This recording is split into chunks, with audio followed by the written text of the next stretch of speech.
Thinking about visiting Naxos? This island is the hidden gem of the Cyclades. Bigger than Paros, more authentic than Mykonos, and packed with history, beaches and mountain charm. Hi, I'm Chrysoula, a local travel creator based in Athens, and in this video I'm going to show you the best things to do in Naxos, from ancient temples and charming villages to unforgettable sunsets and archaeological sites you probably never heard of. And don't forget to stay until the end, where I will share practical tips to help you plan your trip, including how to get there, where to stay, and how many days you will need. Let's get started! Your Naxos adventure begins in Chora, the island's vibrant and atmospheric capital. It's where everyday island life meets centuries of layered history, a beautiful mix of whitewashed Cycladic homes, Venetian mansions, and narrow alleys that twist their way up to the hilltop. Wander slowly through the old market, where tiny shops sell handmade ceramics, local textiles, and jewelry inspired by Cycladic design.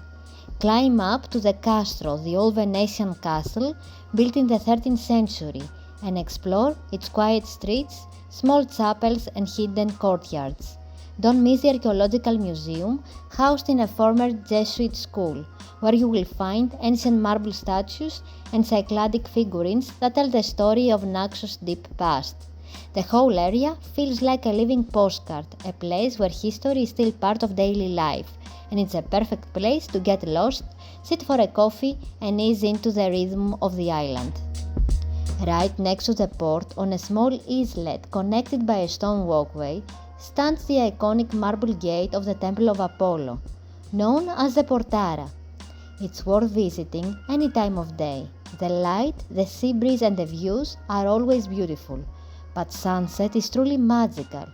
As the sun sinks into the Aegean, the marble glows with warm golden tones, and the whole site feels almost otherworldly. It's no wonder this ancient ruin has become the symbol of Naxos. But of course, no trip to Naxos would be complete without spending time on its beaches. Naxos has some of the best beaches in the Cyclades, long stretches of golden sand, crystal clear waters, and a more laid-back vibe compared to its neighbors. Right in town you will find Agios beach, just a short walk from Chora. It's shallow, sheltered, and perfect if you want to combine mornings by the sea with evenings in the old town.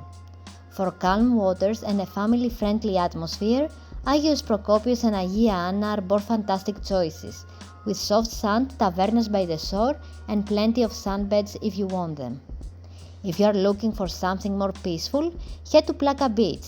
It stretches for kilometers, so even in high season you will find space to unwind.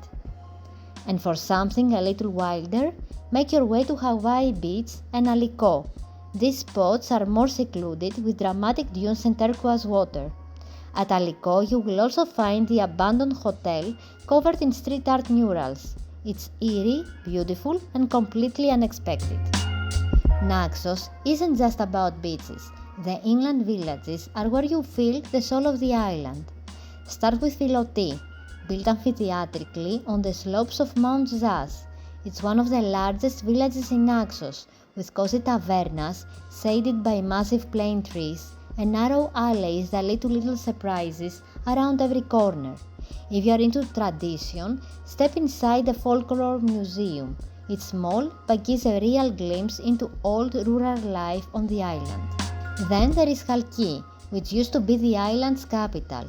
The neoclassical architecture here is striking, and the atmosphere is a mix of elegant and sleepy. One of the highlights is the Valindras distillery, where you can see how the famous citrus liqueur Kitro is made, and of course do a tasting. Just a few steps away is the church of Agios Diasoritis, hidden among olive groves with incredible 11th century frescoes that make you feel like you've stepped into a time capsule. And finally, Apeiranthos, the marble village. Everything here, from the streets to the steps and even the door frames, is made of stone, giving the whole place a timeless mountain feel. But it's not just pretty. Apeiranthos is packed with culture. You will find several small but impressive museums, including the Archaeological Museum and the Museum of Natural History. Each village has its own energy, and honestly, driving through them feels like discovering a different Greece entirely. Slower, older, more grounded. It's a side of the Cyclades that many travelers miss, but one that leaves the deepest impressions. As you explore the countryside, you will also come across something truly unique: ancient statues scattered across the landscape. Naxos is home to some of the oldest examples of monumental sculpture in Greece, the Kouroi, large marble statues of young men from the 6th century BCE that were never completed. The Kouroi of Melanes, also known as the Ferryhopper, lies in a shaded garden near the village of Melanes. It's about 6.4 meters long and was probably abandoned due to a crack in the torso. You can reach it via a short, easy walking path through olive groves, and nearby there is a second smaller unfinished Kouros in a Kouroi setting. The Kouros of Apollonas, often called the Colossus of Dionysus, is much larger, around 10.7 meters, and rests beside the sea near the village of Apollonas, right at the edge of the ancient quarry. It's rougher in form but incredibly impressive, and you don't need to hike far to see it. While you're there, take time to explore the village. It has a small beach and a few lovely tavernas right by the water, perfect for a relaxing lunch after your visit.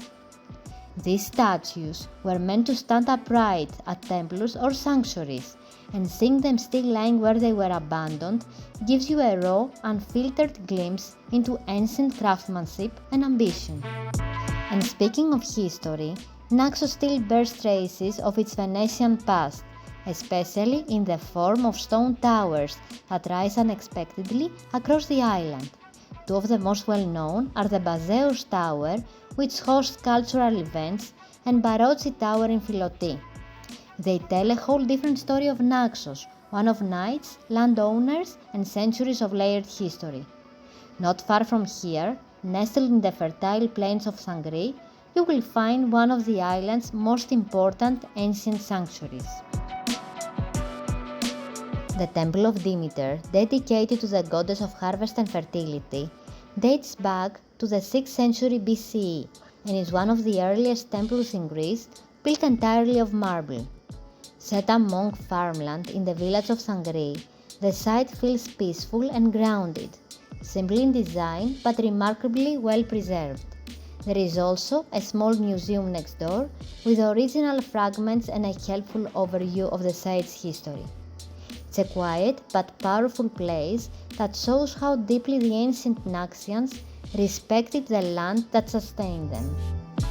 Even older than the Temple of Demeter is a lesser known site just a few kilometers away.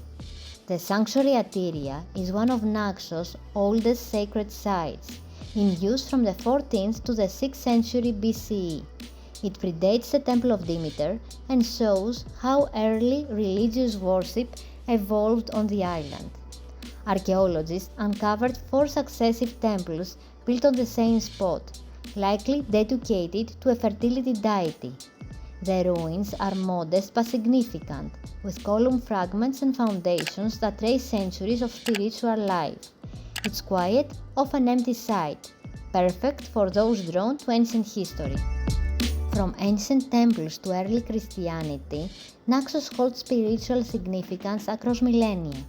Panagia Drosiani is considered one of the oldest surviving Byzantine churches in the Balkans, dating back to the 6th century AD.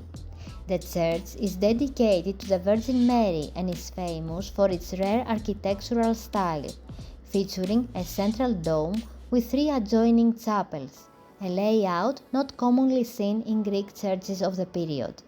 Inside, you will find some of the earliest known Christian frescoes in Greece, including images of saints and biblical scenes painted directly into the stone, many of which date to the 7th century.